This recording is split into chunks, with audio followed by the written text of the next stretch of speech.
Hello, everyone. Rainy season in Bali will be soon finished. Our garden is like a tropical jungle now.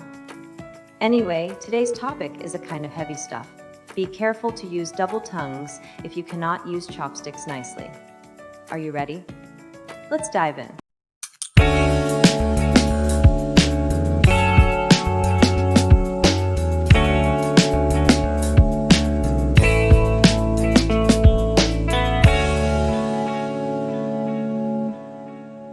All right, so today's deep dive takes us straight into the heart of Southeast Asia. We're asking, can Indonesia really step up and lead ASEAN, especially with the U.S. and China constantly at odds? It's a big question, and it's not just theoretical, the U.S.-China rivalry. It's really impacting things on the ground. Yeah, Especially for countries like Indonesia that are trying to find their own way forward. for sure. And the sources you've given us a lot to unpack. I mean, we've got analysis of Indonesia's defense strategies, Right. potential flashpoints in the South China Sea, and even projections about how things might change depending on who's in the Oval Office. It's a big puzzle geopolitically, and Indonesia's looking for those pieces that fit, for their vision of a peaceful and prosperous region. Absolutely. Yeah. Let's start with the elephant in the room, the U.S.-China trade war. Huh. We all remember how that shook up global supply chains a few years back. But how is this rivalry playing out specifically in Southeast Asia? Well, for ASEAN countries, it's kind of like being caught in a tug of war. They rely so heavily on both the U.S. and China for trade. Right. So any disruptions in that relationship have ripple effects throughout their economies. So it's not just about tariffs and trade deficits. No. There are deeper economic forces at play. Absolutely. We're seeing a decoupling between the U.S. and China in a way, Yeah. particularly in the tech sector, and this creates a dilemma for ASEAN countries. Right. Do they align with the U.S. and risk losing access to China's market, or do they side with China and maybe face sanctions or technology restrictions from the U.S.? It's a tough choice. And where does Indonesia fit into all of this? Are they picking a side? Indonesia is trying to walk this tightrope, engaging with both the U.S. and China without really explicitly picking sides. Right. They call it their free and active foreign policy, Yeah. which basically means they're trying to maintain their strategic autonomy while promoting regional cooperation. So they're not playing both sides. Right. But rather engaging with both sides strategically. Exactly. Think of it like this: Indonesia is trying to build a strong and independent ASEAN, one that can act as a buffer between the U.S. and China rather than becoming, a pawn in their game. Okay, that makes sense. Okay. But how are they actually doing this in practice? Yeah. Are there any concrete examples of how Indonesia is trying to strengthen ASEAN unity while maintaining this balancing act with the superpowers? One example is their support for the Regional Comprehensive Economic Partnership, Okay. or RCEP. That's a hippie. This is a free trade agreement that brings together all 10 ASEAN countries, plus China, Japan, South Korea, Australia, and New Zealand. So it's like creating a larger economic bloc to counterbalance the influence of the U.S. and China. In a way, yes, by participating in RCEP. Yeah. Indonesia is signaling its commitment to regional integration and reducing its reliance on any single external power. Okay. They're basically saying we're not going to let the U.S. or China dictate our economic future. That's a bold move. But is it enough? Can Indonesia really unite ASEAN? Especially when some member states might be more inclined to align with one superpower over the other. It's a challenge for sure. ASEAN is not a monolithic bloc. Different countries have different priorities and different relationships with the U.S. and China. For example, Vietnam has been increasingly vocal in pushing back against China's claims in the South China Sea, while Cambodia seems to be leaning more towards Beijing. Exactly. So Indonesia's leadership is being tested. Right. They need to find a way to bridge these divides within ASEAN and present a united front on key issues, particularly when it comes to dealing with the U.S. and China. So it's like they're trying to herd cats, but these cats have very different ideas about which direction they want to go. That's a pretty accurate analogy, and it's not just about economics and trade. Indonesia is also trying to leverage its position as a potential mediator in regional disputes. That's interesting. Tell me more about that. What kind of disputes are we talking about? Well, the most obvious one is the South China Sea.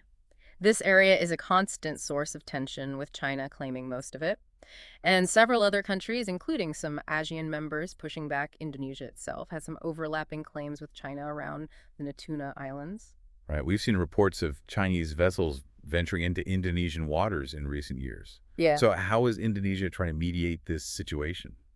They're pushing for a code of conduct in the South China Sea to try and establish clear guidelines for behavior and prevent things from escalating. Okay. They're also advocating for peaceful dialogue and joint resource development initiatives, Yeah. trying to find ways for all parties to benefit without resorting to conflict. That sounds like a long shot. Can they really get China to agree to these terms? It's a difficult process. No doubt China has been reluctant to compromise on its claims in the South China Sea. Right. But Indonesia is persistent, and they're not alone in pushing for a diplomatic solution. Many other ASEAN countries, as well as international actors like the US and Australia, are also advocating for a peaceful resolution. So there's a chance, albeit a slim one, that Indonesia can actually make a difference in this highly contested region. I'd say there's more than just a chance. Indonesia has a history of mediating conflicts, both within its own borders and in the region. They were instrumental in the peace process, for example, which brought an end to a decades-long separatist conflict. Yeah. And they've played a key role in resolving disputes between other ASEAN member states. So they have the experience and the diplomatic skills to be a credible mediator. Absolutely. And they have a vested interest in peace and stability in the South China Sea. After all, any conflict in that region could have a devastating impact on their own economy and security. Okay, so we've got this image of Indonesia trying to strengthen ASEAN unity, balance the relationships with the U.S. and China, and mediate regional disputes. It's a lot to juggle. It is, but it's important to remember that Indonesia is not just reacting to events. They have their own vision for the Indo-Pacific region, one that emphasizes peace, cooperation, and shared prosperity. And they're actively working to make that vision a reality.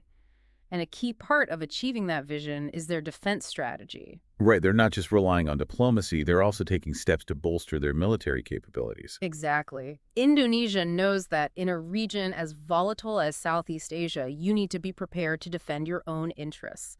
They've been steadily modernizing their armed forces, focusing on maritime security and air power. Okay, so let's get into the specifics. What kind of upgrades are they making? What's their overall strategy? Well, they have a program called the Minimum Essential Force, or MEF, which outlines their long-term defense goals. Okay. It's all about acquiring advanced equipment and boosting their capacity to respond to a wide range of threats. So they're not just buying shiny new toys. There's a thought-out plan behind these acquisitions. Absolutely. They've identified key areas where they need to improve, like anti-submarine warfare, maritime surveillance, and cybersecurity, and they're investing in technologies that will give them an edge in these domains. Give me some examples. What kind of hardware are they bringing in? They've acquired new submarines, frigates, and fast missile boats to patrol their vast coastline and exclusive economic zone. They're also upgrading their air force with advanced fighter jets and investing in drones and surveillance systems to monitor their maritime borders more effectively. So they're trying to create a multi-layered defense system covering everything from underwater threats to cyber attacks. Precisely. They're also focusing on improving their ability to respond quickly to crises. Indonesia is a massive archipelago stretching across thousands of islands, so logistics and coordination are crucial. It's a huge challenge. Imagine trying to move troops and equipment quickly across such a vast and dispersed territory. Exactly, and that's why they're investing in improving their transport infrastructure, upgrading their command and control systems, and conducting joint exercises with regional partners to enhance interoperability. Partners like the U.S. and Australia. I remember those Super Garuda Shield exercises we discussed earlier. Yes, those exercises are a prime example of how Indonesia is strengthening its security ties with like-minded countries. They're also cooperating with nations like Japan and India on maritime security issues. So they're building a network of alliances to help them counterbalance China's growing influence in the region. In a way, yes, but it's not just about forming blocs or choosing sides. Indonesia is also engaging in military dialogues and joint exercises with China, trying to build trust and reduce the risk of misunderstandings or accidental clashes. It sounds like they're playing a delicate game, trying to strengthen their defenses without provoking China or alienating their Western partners. It is a delicate balance for sure, but it's a necessary one. Indonesia wants to be seen as a responsible regional power, one that can contribute to stability and security without becoming entangled in great power rivalries. Okay, so let's shift gears a bit and talk about the economic side of things. We discussed the U.S.-China trade war and how it's impacting ASEAN economies. But what about Indonesia specifically? How are they managing their economic relationships with both superpowers?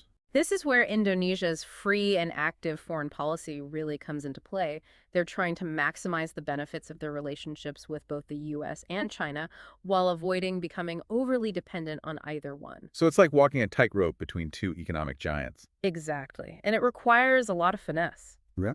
Indonesia is actively courting investments from both the U.S. and China.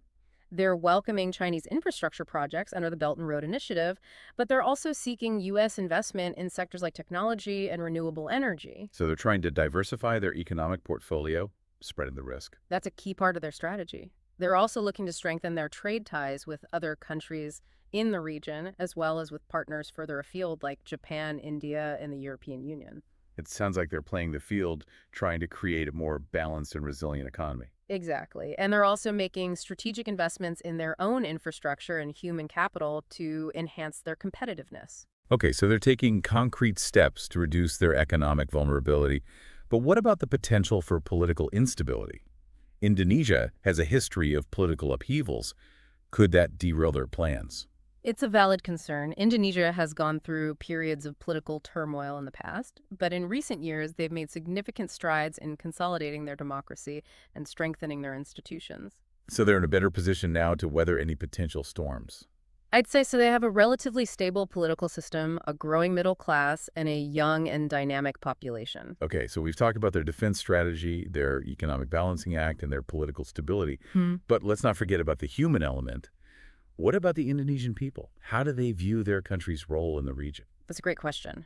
From what I've observed, there's a growing sense of national pride and a belief that Indonesia can be a leading force in Southeast Asia. So there's public support for this idea of Indonesia stepping up and playing a more prominent role on the regional and global stage.